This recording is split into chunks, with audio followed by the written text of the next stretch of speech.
माथा सूना नहीं रखना चाहिए, चाहे बहनें हो चाहे भाई हो। चाहे एक टीका लगाइए, और अगर दीक्षा हो गई है तो अपने गुरुदेव का तिलक लगाइए, लगाना चाहिए आपको। सूना माथा नहीं रखना चाहिए। कई संप्रदायों में माताओं को तिलक लगाने का अधिकार नहीं है, तो बिंदी लगाइए, कुछ तो लगाइए। आपका माथा सूना नहीं रहना चाहिए किसी भी परिस्थिति में।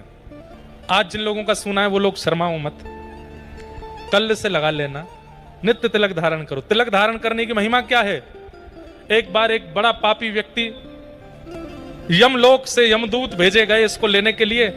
उसके जैसे ही प्राण निकलने वाले थे, उसी समय पेड़ के ऊपर बैठे हुए एक पक्षी ने विष्ठा की, और वो विष्ठा उसके माथे पे आके गिरी और माथे से ही तिलक बन गई। जैसे ही यमदूत उसको लेने आए, विष्णु दूतों ने आकर के रोक दिया। बोले इसको नहीं ले जा सकते। बोले क्यों?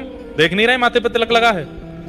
तब यमदूतों ने कहा, बोले तिलक नहीं है, ऊपर बैठे हुए किसी पक्षी ने विष्ठा कर दी है। बोले कुछ भी हो, देखने में तो तिलक जैसा ही लग रहा है, इसको नरक नहीं ले जा सकते, अब तो ये विष्णु लोक ही जाएगा।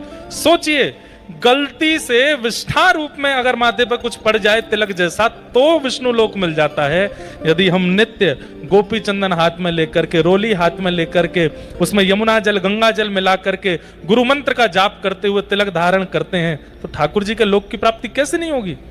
और रात में सोते समय मुंह नहीं धोना है, तिलक लगा के रखिए। और कई लोग नहाते हैं, रात्रि में स्नान का विधान है, स्नान करके फिर तिलक लगाओ। तिलक लगा के सो, रात में प्राण चले गए तो कभी भी प्राण जा सकते हैं। माथे पर तिलक 24 घंटे रहना चाहिए आपके।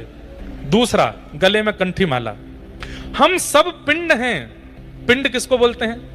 हम सब ठाकुर जी की प्रसाद हैं, भोग हैं। जैसे वड़ा पाव में अंदर वड़ा होता है ना, वड़ा, हम सब भी वड़ा हैं।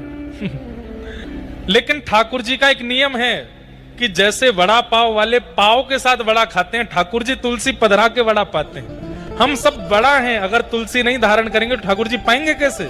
नित्य तुलसी पहनो गले में, तिलक लगाओ, तुलसी धारण करो। और तीसरा, ये तो हो गया बाहर का रूप। अब तीसरा, भीतर। भीतर क्या करो? बोले मन में ठाकुर जी को बसाओ, बुद्धि में ठाकुर जी को बसाओ, और जिह्वा से निरंतर नाम गाते रहो। यमराज कहते हैं उसको कभी नरक आना नहीं पड़े।